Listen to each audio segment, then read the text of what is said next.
Hello friends, welcome to my YouTube channel. I hope आप सभी लोग अच्छे होंगे और आप सभी लोगों की जो तैयारी है अच्छी चल रही होगी। तो हमने सीटेट का जो है सीडीपी का क्लास कर रहे हैं। इसमें जो है हमने क्वेश्चन नंबर 100 तक कर लिया था। अब हम उसके आगे का क्वेश्चन करते हैं। प्रश्न नंबर 101 है, भाषा और विचार के संदर्भ में निम्नलिखित में से कौन सा कथन सही है। इसके जो ऑप्शन है, जीन पियाजे ने प्रस्तावित किया है कि भाषा संज्ञान में सहायक होती है। ऑप्शन बी है, लेओवागस्की ने प्रस्तावित किया है कि भाषा का चिंतन पर कोई प्रभाव नहीं होता है। ऑप्शन सी है, जीन पियाजे ने प्रस्तावित किया है कि चिंतन करना भाषा को सीखने पर निर्भर करता है। ऑप्शन डी है, लेओवागस्की ने प्रस्तावित किया है कि भाषा चिंतन को सुसाधित करती है। तो इस प्रश्न का सही आंसर होगा ऑप्शन बी सही होगा। अगला प्रश्न देखते हैं। प्रश्न नंबर 102। प्रश्न पूछ रहा है कि जेंडर प्रमुख रूप से एक निर्मित है। इसके जो ऑप्शन है, जैविक, सामाजिक, चिकित्सकीय या फिर यादृच्छिक। इसका जो सही आंसर होगा सामाजिक। ऑप्शन नंबर बी सही होगा। अगला प्रश्न है प्रश्न नंबर 103। अभिकथन है और तर्क है। तो इसमें अभिकथन कह रहा है कि विविध सामाजिक आर्थिक पृष्ठभूमि वाले विद्यार्थियों की आवश्यकताओं को पूरा करने के लिए एक शिक्षक को मानकीकृत पाठचर्या अपनानी चाहिए। तो ये कथन जो है गलत है। इसका तर्क देखते हैं। मानकीकृत पाठचर्या सभी प्रकार की व्यक्तिगत भिन्नताओं को ध्यान में रखती है। ये भी गलत है। यानी कि इसका जो सही आंसर होगा ऑप्शन डी सही होगा। यानी ये और आर दोनों गलत। अगला प्रश्न देखते हैं। प्रश्न नंबर 104। प्रश्न नंबर 104 पूछ रहा है, रचनात्मक आकलन है। इसके जो ऑप्शन है, सत्र के अंत में किया जाता है। ऑप्शन बी, केवल मानकीकृत परीक्षणों के माध्यम के द्वारा किया जाता है। ऑप्शन सी, समूची शिक्षण अधिगम प्रक्रिया के दौरान किया जाता है। या फिर ऑप्शन डी, केवल एक विशिष्ट शिक्षक के द्वारा किया जाता है। इसका जो सही आंसर होगा ऑप्शन नंबर सी, समूची शिक्षण अधिगम प्रक्रिया के दौरान किया जाता है। अगला प्रश्न है प्रश्न नंबर 105। निम्नलिखित में से कौन से उपागम के द्वारा विद्यार्थियों में समालोचनात्मक चिंतन को बढ़ावा देने की संभावना है। इसके जो ऑप्शन है, ऑप्शन ए, बंद अंतर वाले तथ्य आधारित प्रश्न पूछना। ऑप्शन बी, परिकल्पनाओं को विकसित करने में विद्यार्थियों को सहयोग देना। ऑप्शन सी, अभिसारी चिंतन को बढ़ावा देना। या ऑप्शन डी, केवल पाठ्य पुस्तकों के द्वारा पढ़ाना। इस प्रश्न का सही आंसर होगा ऑप्शन बी सही होगा, परिकल्पनाओं को विकसित करने में विद्यार्थियों को सहयोग देना। अगला प्रश्न है प्रश्न नंबर 106। प्रश्न नंबर 106 पूछ रहा है, अनुसूचित जनजाति यानी कि एसटी के विद्यार्थियों के समावेशन को सफल बनाने के लिए एक महत्वपूर्ण है कि क्या है। इसके जो ऑप्शन है, ए, प्रमुख समूह के द्वारा पसंद की जाने वाली भाषा में पढ़ाया जाए। गलत। ऑप्शन बी है, इनके सांस्कृतिक ज्ञान और अनुभव को अनदेखी किया जाए। ये भी ऑप्शन गलत है। ऑप्शन सी है, उनकी अपनी अस्थायी मान में बनाई गई शैक्षिक सामग्रियों को उपलब्ध कराया जाए। ऑप्शन डी है, विद्यालय और उनके समुदाय के बीच सामाजिक दूरी कायम रखी जाए। इसका जो सही आंसर होगा ऑप्शन सी सही होगा, उनकी अपनी स्थानीय भाषा में बनाई गई शैक्षिक सामग्रियों को उपलब्ध कराया जाए। अगला प्रश्न है प्रश्न नंबर 107। प्रश्न पूछ रहा है, डिस्लेक्सिया से ग्रसित विद्यार्थी होते हैं। इसके जो ऑप्शन है, लंबे निबंध लिखने के लिए बहुत ही उत्सुक होते हैं। गलत। ऑप्शन बी है, बहुत विकसित शब्दावली का प्रयोग करते हैं। ये भी गलत। ऑप्शन सी है, पठन सामग्री को बहुत ही आसानी से समझते हैं। ये भी गलत।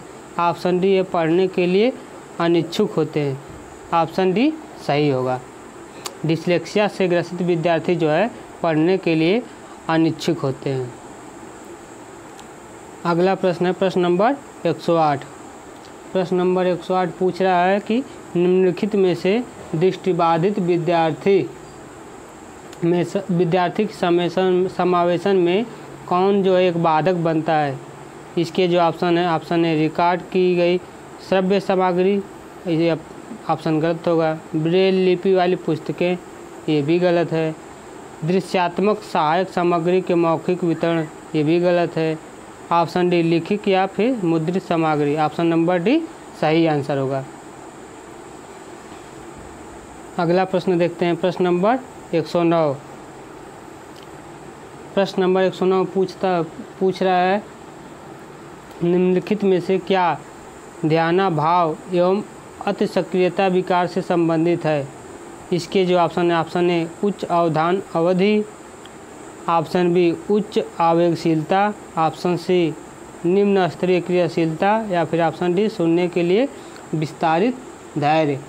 इस प्रश्न का सही आंसर होगा दृढ़ आवेगशीलता, यानी कि ऑप्शन नंबर बी सही होगा। अगला प्रश्न है प्रश्न नंबर 110। प्रतिभाशाली बच्चों की एक जो है प्रमुख विशेषता है।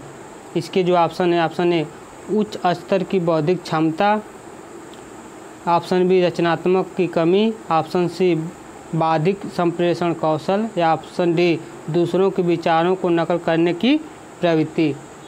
तो इस प्रश्न का जो सही आंसर होगा उच्च स्तर की जो है बौद्धिक क्षमता। अगला प्रश्न है प्रश्न नंबर 111। प्रश्न पूछ रहा है कि अभिकथन है एक शिक्षक को विषय वस्तु को पढ़ाने के लिए उसे संबंध एवं संगठित तरीकों से प्रस्तुत करना चाहिए। इसका जो तर्क है, सीखना एक निष्क्रिय प्रक्रिया, तो इसका तर्क जो है गलत है, अभिकथन सही है, यानी कि इसका जो सही आंसर होगा ऑप्शन नंबर सी, ये सही होगा लेकिन आर गलत होगा। अगला प्रश्न है प्रश्न नंबर 112। संज्ञान के समकालीन सिद्धांतों के अनुसार स्मृति है। इस प्रश्न के ऑप्शन दिए हैं निर्माण करने में सक्षम लेकिन विवेचना करने में असक्षम, गलत। निर्माण एवं विवेचना करने दोनों में सक्षम। इस प्रश्न का सही आंसर होगा ऑप्शन नंबर भी सही होगा। प्रश्न नंबर 113। शिक्षार्थियों के द्वारा ज्ञान के निर्माण को बढ़ावा देने के लिए एक विद्यालय को डैश शिक्षा शास्त्रीय प्रविधियों को जो है बढ़ावा देना चाहिए। तो इस प्रश्न के जो ऑप्शन दिए गए हैं बाल केंद्रित, परीक्षा केंद्रित, शिक्षा केंद्रित या फिर पाठ्य पुस्तक केंद्रित। इस प्रश्न का सही आंसर होगा बाल केंद्रित, यानी कि ऑप्शन नंबर ए सही होगा। विद्यालय को जो है बाल केंद्रित शिक्षा शास्त्रीय प्रविधियों को बढ़ावा देना चाहिए। अगला प्रश्न है प्रश्न नंबर 114। निम्नलिखित में से अधिगम दिशा निर्देश के लिए कौन सा सार्वभौमिक अभिकल्प का हिस्सा नहीं है।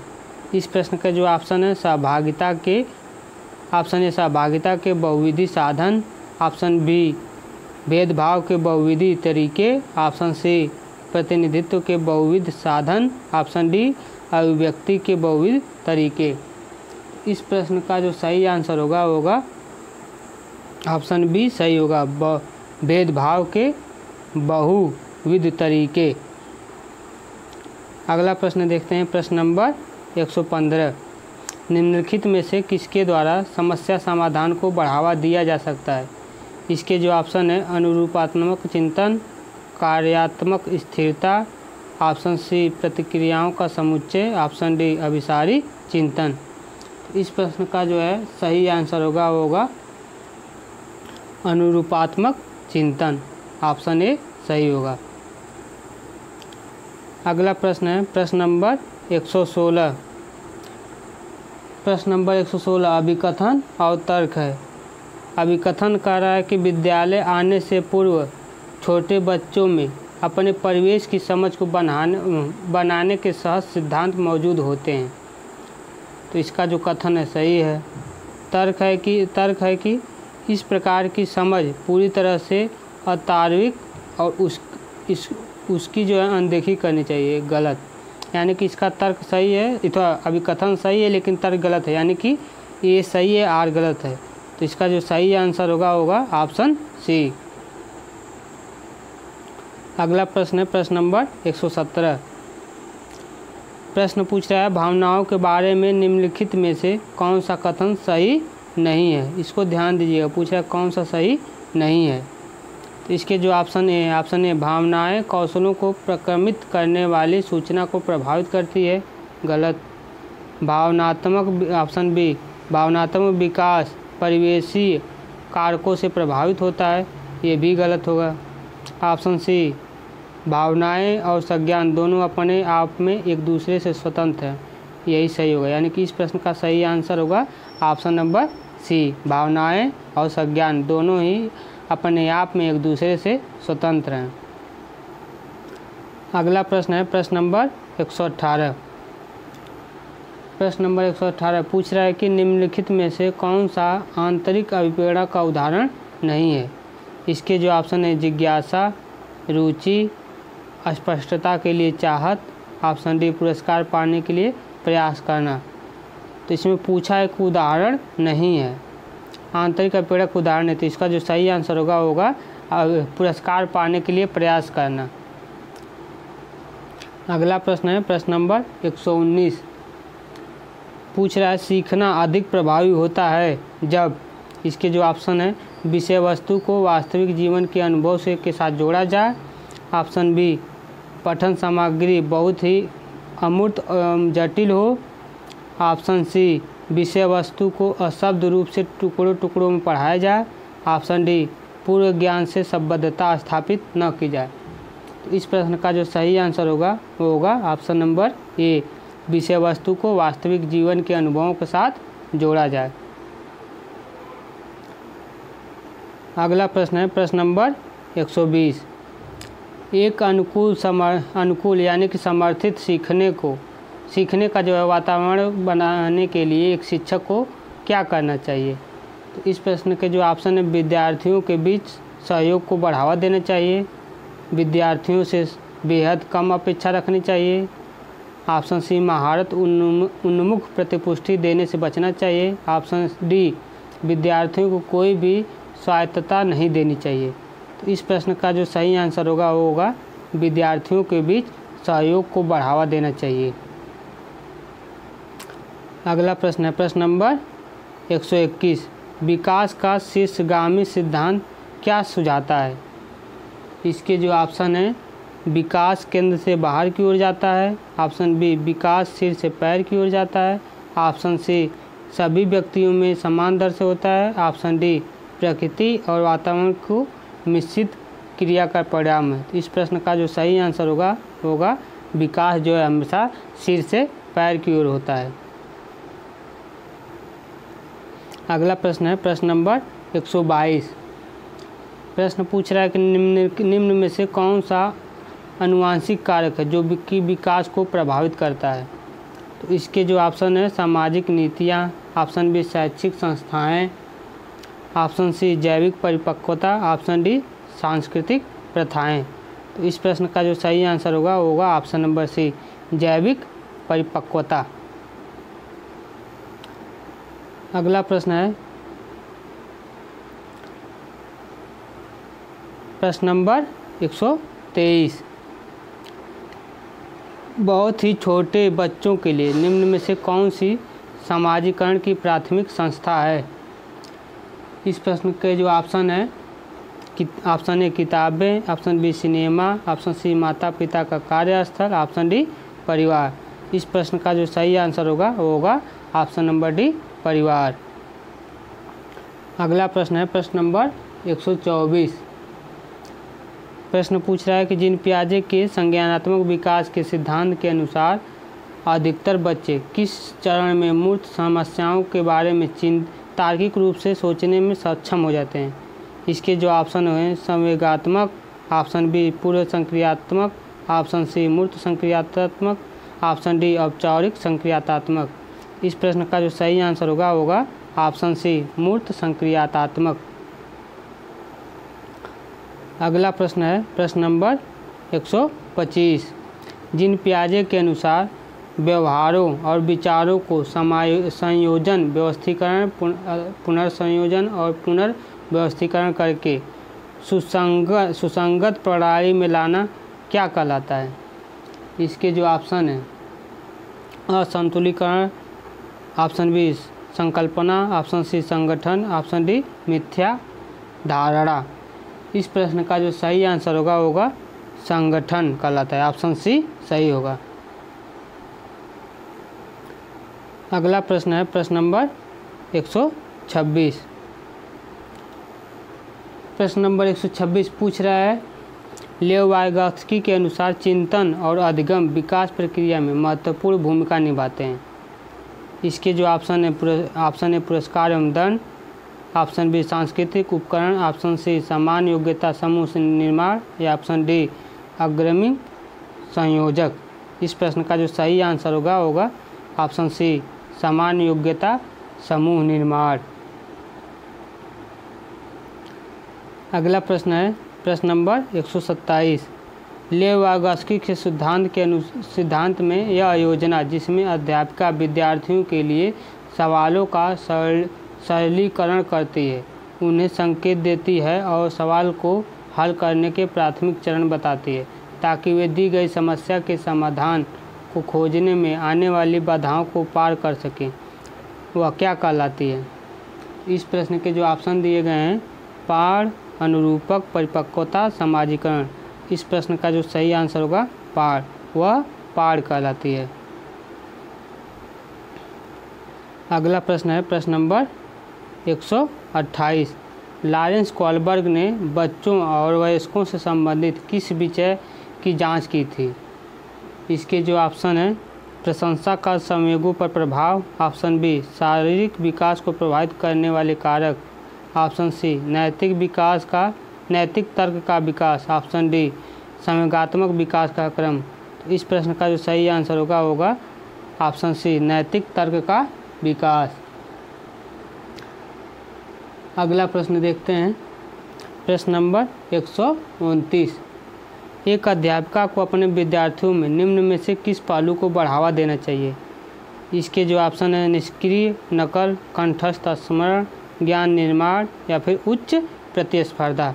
इस प्रश्न का सही आंसर होगा ऑप्शन सी ज्ञान निर्माण।